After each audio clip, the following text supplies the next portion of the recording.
My name is Joseph Mbele. I am retiring from teaching at St. Olaf College in Northfield, Minnesota. I've been teaching here in the English department for 35 years. I taught my last class on the 9th of December, 2026, 2025. That's several months ago.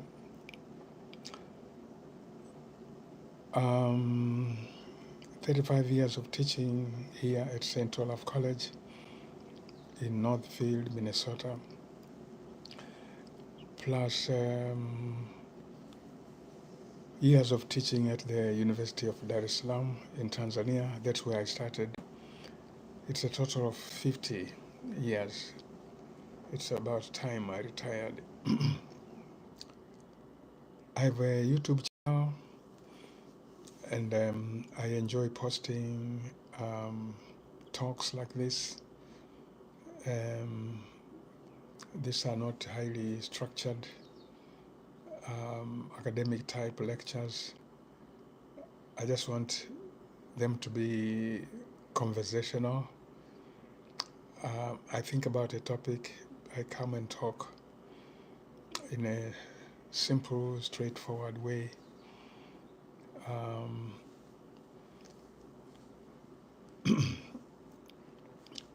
I'm not saying my talks are simplistic, they are simple. I want to make them simple, accessible, and I believe in just being myself. And so the talks are natural in the sense that they reflect the way I speak. This YouTube channel deals with all kinds of topics that interest me. Culture, education, writing, books, globalization. I talk a lot about cultural differences. I'm a cultural consultant. I seek to build bridges between particularly Americans and non-Americans. So I talk about books I've written in this area, especially these two, Africans and Americans embracing cultural differences, and a sequel called Chickens in the Bus, more thoughts on cultural differences. Again and again, I talk about these books. I derive topics from these books.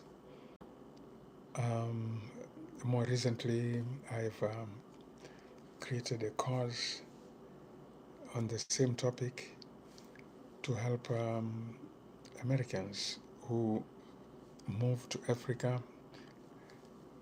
particularly African Americans. There are many of them who have gone or are going to Africa. African countries such as Ghana, Senegal, Gambia, Rwanda, Tanzania, South Africa. So I think about them and the cultural challenges they face, or they will inevitably face in their dealings with Africans. Today I just want to focus on one of those topics, books and reading. And the topic specifically is readers are always right. Book readers are always right. I wanted to make it a question. Are book readers always right? But I thought I should just make it a statement. Readers are always right. And what prompted me to give this talk today is Something I saw a few hours ago. I was online on the Amazon site, and I looked at the site where my books are, the page where my books are featured. To my surprise, I saw a comment on my latest book, Chickens in the Bus. Somebody has written a comment where they do ratings and reviews, and he praises the book. I don't know if it's a he or she. This means this person has bought the book and had read it and decided to leave a comment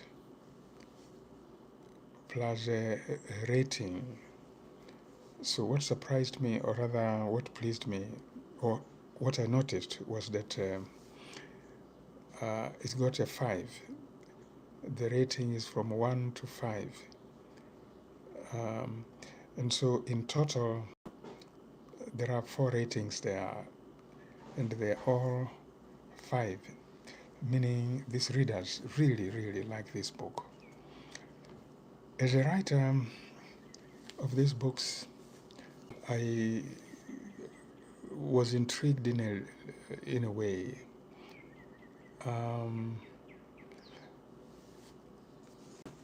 I've basically been thinking that this is my best book, the most popular, but perhaps the best. The Africans and Americans embracing cultural differences. That's me as a writer, how I rate my works. And so it comes a little bit of a surprise. It's a little bit intriguing when you see readers rating of the same books that you have written. There's something there that I would like to address. This is not the first time this is happening to me. As a scholar, I've published papers in various journals. I have my own way of rating those papers. And some years ago, I published a paper that was solicited by somebody from University of Pittsburgh in Pennsylvania. The paper, the essay is titled "The Elder in African Society." I was under pressure to meet a deadline. I did what I could and I submitted that paper. I was not really very pleased with it, but what could I do? The deadline came, I had to submit the paper. So I don't rate it very highly, compared to my other papers. Guess what? We have ways of determining how influential, a work of scholarship is, or whether it's influential at all. And so I go and look at what's called Google Scholar. Google Scholar. That's where you can see. Interestingly, it's this paper that I don't really like, that is at the very top in terms of how it is influencing scholars. It's the most, visible, it's the essay that scholars, refer to more than any other paper of mine. So there's that kind of little weird feeling about what you think as a writer, how you rate your works, and how readers out there rate those works.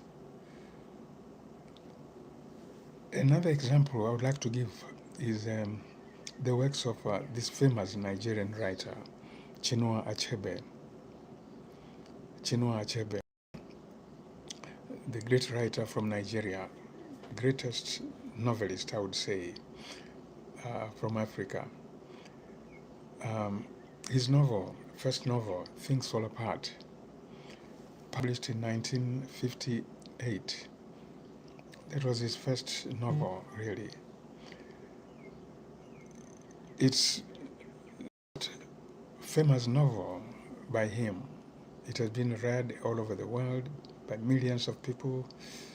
It has been translated into close to 60 languages. And everybody talks about Things Fall Apart. He wrote it, as a young man, university student.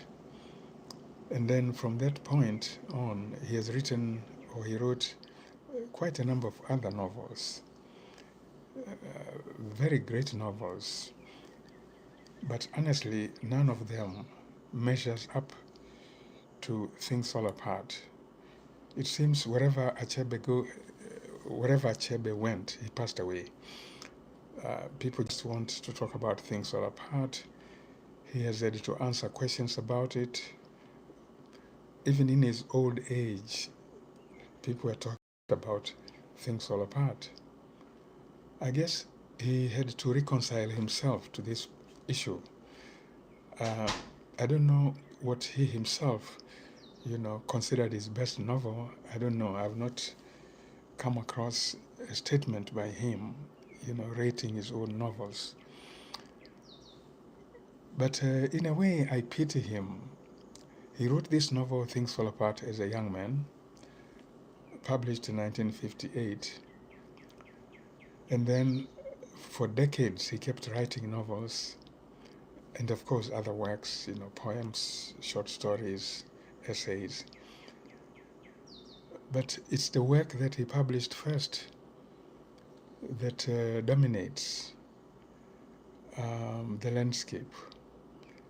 So I don't know how it feels. You struggle to write another book, maybe better than the first one, or better than the other one that you have written, and you don't get the audience, to acknowledge or realize, or see it as, maybe better. You might think it's a better novel, a better book than the one you wrote first, but readers have their own judgment. And I think Achebe had to just reconcile himself to this fact. So I feel I will have to live with that fact, that I thought this was my best work as a cultural consultant, but it appears readers have a different opinion, and I will have to go along with that. So that's the issue that made me think about what I've just said. But I want to go a little bit into the field of theory. We study in literary theory, about reading and the reader response, and the relation between the author's intentions and the results, the objective results of what they write. So the author may intend to say certain things, or may think they have said certain things, but readers may not see what the author intended. That's an interesting story.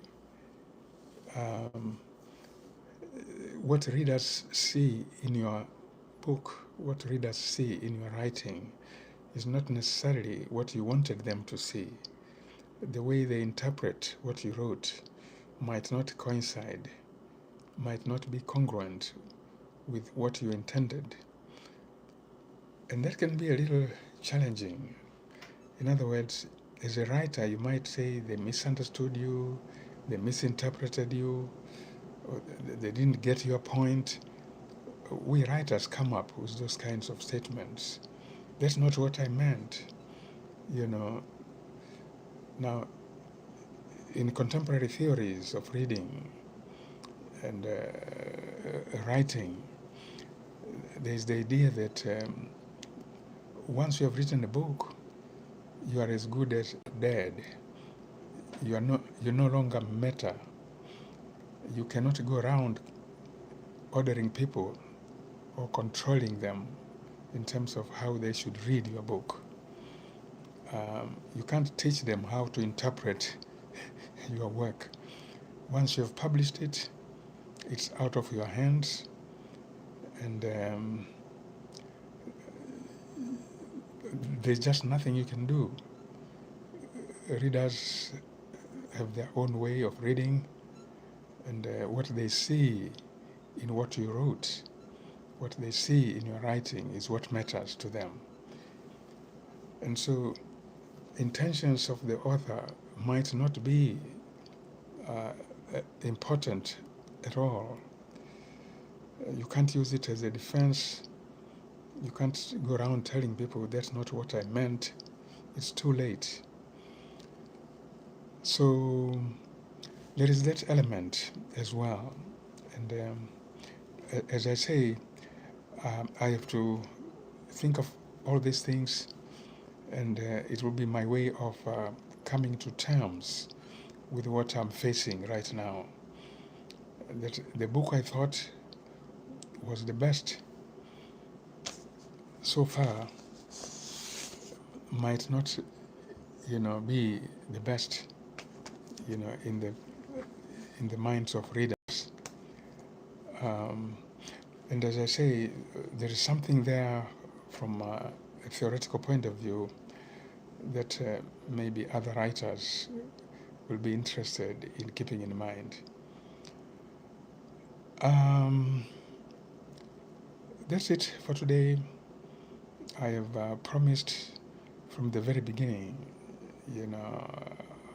of my YouTube channel that I would be dealing with issues like writing and books, culture, things like that. So my little talk today is part of that.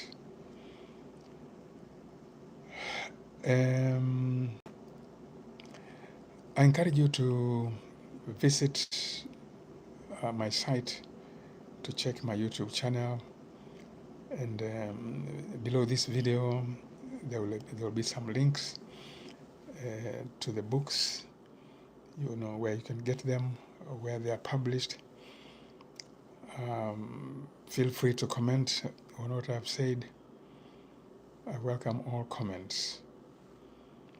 That's it for today. I wish you all the best.